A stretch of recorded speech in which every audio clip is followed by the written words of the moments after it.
มีอีกจุดหนึ่งที่ว่าเข้ามา นครราชสีมาเพื่อมาพักกินข้าวมาพักกินข้าวร้านระเบียงเคียงน้ำจะเบิ่งว่าระเบียงเคียงน้ำมันจะเป็นจังไดซื้อห้านระเบียงเคียงน้ำเด้อระเบียงเคียงน้ำแล้วสิย่างเข้าไปเบิ่งทางในว่ามันจะเป็นยังไงเนาะ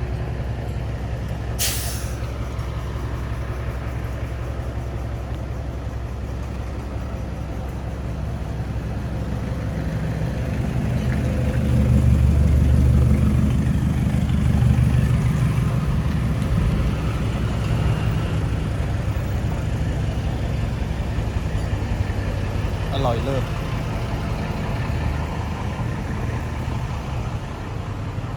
ถ้าผู้ใดได้มาราชสีมาอันนี้ก็เป็นจุดพักกินข้าวเนาะเสิร์ชเบิ่งว่าระเบียงเคียงน้ำมันจะเคียงน้ำแบบใดสวัสดีครับ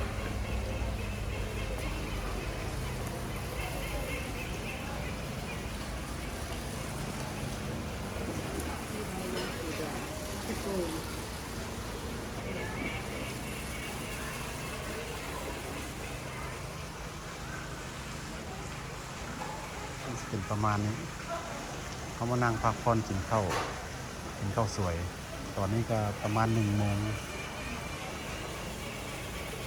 ตัวนี้ตัวห้านี่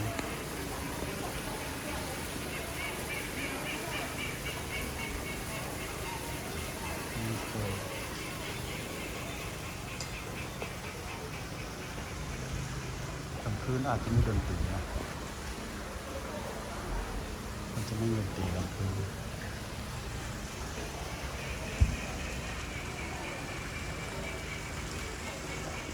บรรยากาศก็ประมาณนี้เนาะถ้าผู้ใดมาพักฮอดตอนสวยก็บ่ทันมีดนตรีเทื่อ